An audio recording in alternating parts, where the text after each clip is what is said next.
Rachel here. So, we are going to discuss today my favourite things within July. The month of July has been largely up and down for me. I've had some very poorly days and spent at least 3 weeks in bed, but then this week, while I'm filming this, I have been wide awake and up and dressed 3 days in a row, which I cannot tell you how much progress that is from where I was 3 weeks ago.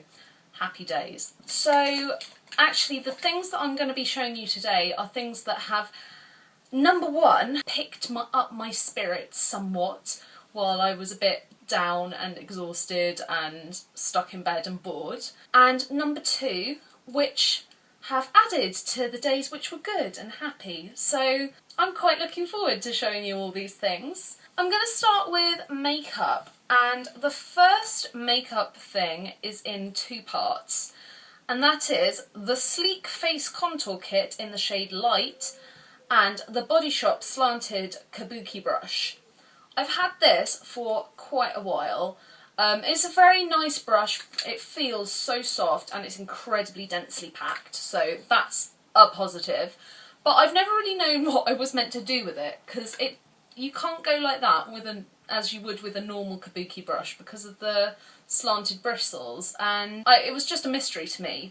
However, I watched a tutorial on the Glossybox website about everyday face contouring, which was far simpler than my previous face contouring routine, and they suggested buying the Sleek Contour Kit. Now the kit they suggested was the one which is the entire face, so it has a blush in there as well. However, this one is cheaper and I have lots of blushes that I'm already happy with, so you know.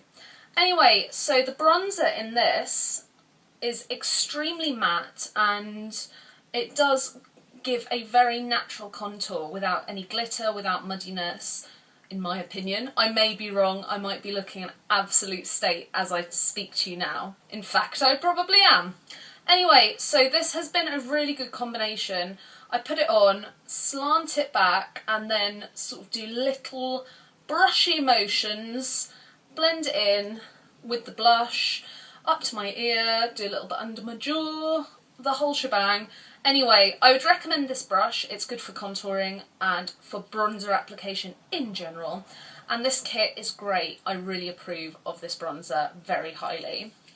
So that's the first makeup item. The second I only got fairly recently, and this is the Maybelline Colour Tattoo 24-Hour Eye Studio Cream Eyeshadow thing. This is in the shade Endless Purple. They've all got names like Permanent Taupe and Eternal Gold. Just to warn you, they're not eternal. Nothing is eternal. But the lasting power on this is so good.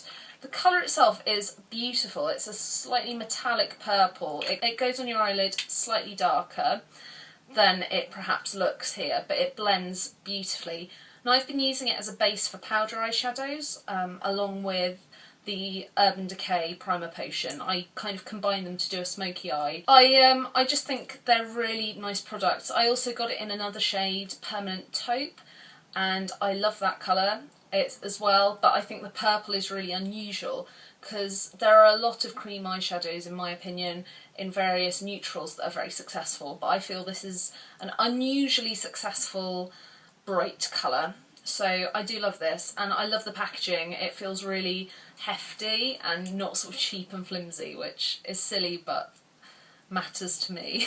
Another thing is the MUA Pretty Edgy eyeshadow palette. So this is from MUA's Luxe line.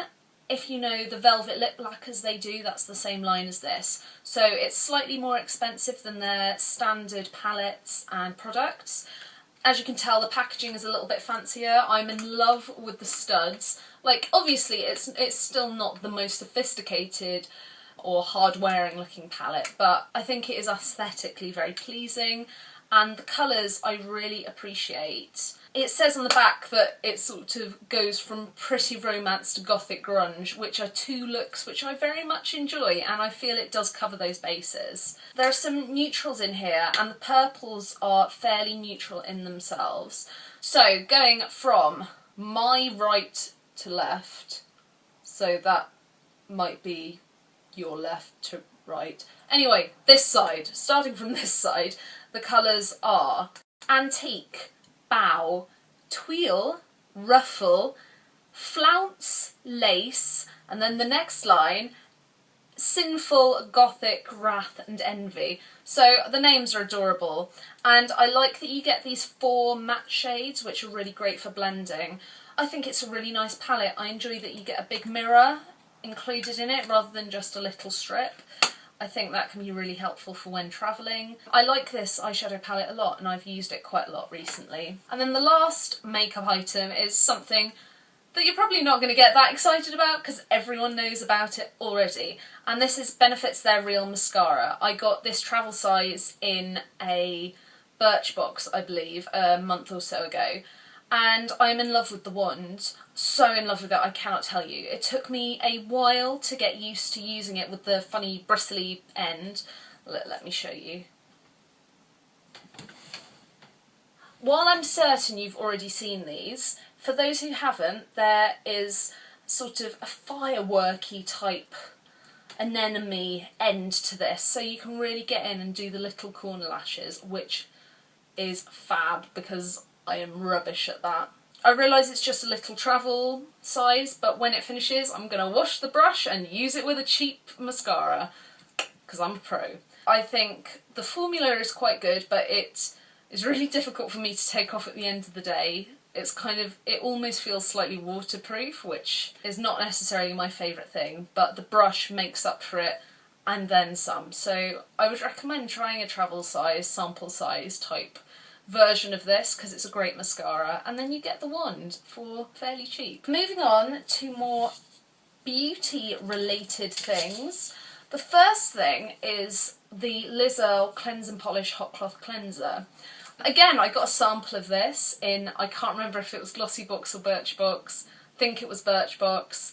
I'm not so sure. I got a sample which I took on holiday, used every day, and I fell so in love with it that I bought 2 of the full-size bottles. I am so all over this stuff, I cannot tell you. I have incredibly sensitive skin, and so I thought something this scented would really set me off, but actually it's done wonders for my skin. It's a lot less dry, a lot less itchy, and it seems to take makeup far better. So doing this in the morning with my Clarisonic and the Murad oil at night, I'm happily into a skincare regime which is working for me, so I'm a happy girl. Basically how you use this, for those who don't know, pump a squirt of this stuff into your hand. It's a really thick cream. Rub it all over your face. Your face should be dry when you do this. And then you take the muslin cloth, which you get with the product, and you can buy more of them. And I think you can buy sort of cheap ones that are used as nappies and stuff. There are ways around this.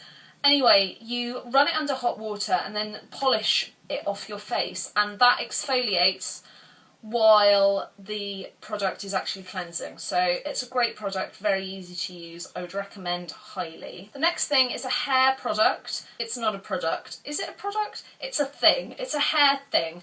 And this is the Tangle Teezer Compact. Now everyone kind of knows what a Tangle Teezer is, and I've had the Aqua Splash, which is great for brushing through wet hair and getting product through wet hair, which I find incredibly useful. But I decided to buy this because my hair is quite thick, quite dry, and incredibly prone to tangles. And so some of my brushes were just not doing the job, causing some breakage, not really getting the tangles out. This thing is great. It's also really small, which, sorry about all the hair on it. I brush my hair with it, hair goes on it. I apologise. Anyway, it's really small, it's easy to brush with, and it's easy to shove in a handbag. And because it has this cap thing, it keeps the bristles clean wherever you store it, so that's grand. Next up is a perfume, and this is Alien by Thierry Mugler. Thierry Mugler! I can't say his name without sounding like I'm vomiting. Anyway, I'm going to put some on because I love it.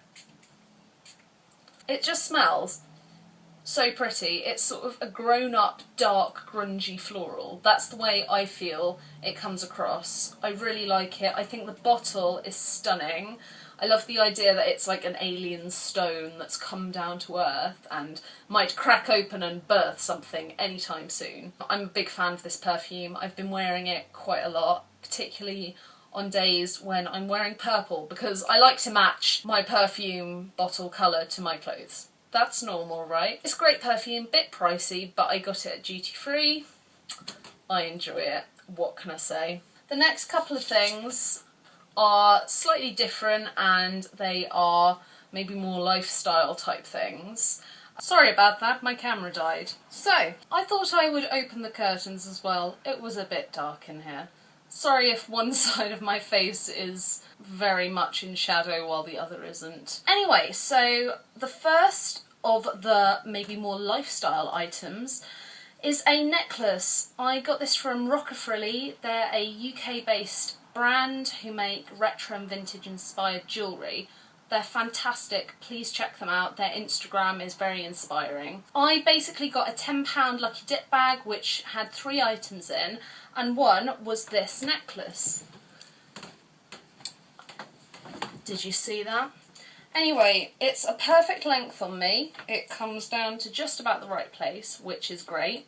It has the word love in script on this very light wood and has a very simple gold chain. I think it's a really, really pretty accessory. It looks really nice with sort of scoop neck tops and strappy tops and things like that, because it doesn't bring too much attention to the cleavage area, but just enough to be classy. So I really like that. The next thing is something that I kind of slightly made. Basically, I bought a cropped denim sleeveless jacket from New Look for £7 in the sale. And it was cute. It was a lovely acid wash type colour, but I wanted to make it a bit more Rachel. So I have it here, and I put loads of studs on it, detailing with this Liberty fabric that a friend sent me, bits of embroidery, etc, etc. I really enjoyed doing this, so that's part of why it's my favourite for this month, because I was doing it while I was quite ill and not so able to do much else. It was a lot of fun and I really like it on. I really like it with dresses. It's a nice way to make a simple outfit more interesting, or a slightly dressy dress a bit more casual.